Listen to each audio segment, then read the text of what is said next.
Well, I'm in the house this morning because it's raining outside, and we're coming to the very end of the Beatitudes, and Jesus says the final one is, "Blessed are those who are persecuted for righteousness, for theirs is the kingdom of heaven." He goes on to explain, "Blessed are you when people insult you, persecute you, falsely say all kinds of evil against you because of me.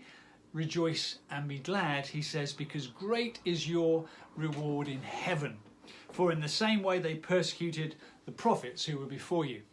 So if I was a disciple of Jesus, you might ask, hang on, Jesus, to live this pure life, to live a life of flourishing, a God life in the world, to bring God's rule and reign and to be a peace maker in the world, to bring the love of God, to prefer others, to act with humility, you're saying that I will be persecuted. You're saying that I could end up in prison, maybe lose my life. And Jesus says that's exactly right. For every true disciple is called to take up his cross and to follow him. And we know what happened to Jesus. In fact, we know what happened to those disciples. Most of them were martyred for their faith.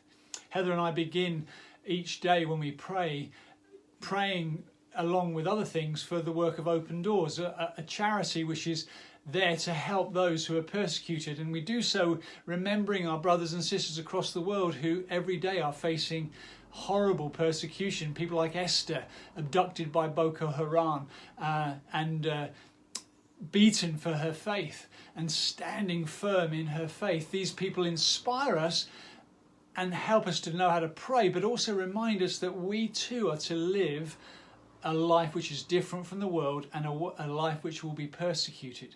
And so I want to encourage you as you're making amazing strides in your churches, in your lives today, as you're doing good and as you learn to speak up for the poor, for the oppressed, as you petition Parliament for the unborn, as you try and change the school syllabuses and bring God's rule and reign, you will face hardships, you will face persecution. But what we do in the world is we take the brokenness of the world and we make something beautiful. This was a plate, a beautiful plate that was broken and is now being made by the girls in this house into something beautiful. And Jesus reminds us that we are living for a reward in heaven. We are living to bring God's transformation on earth, and these lives that we're touching will be trophies of grace in that eternal kingdom.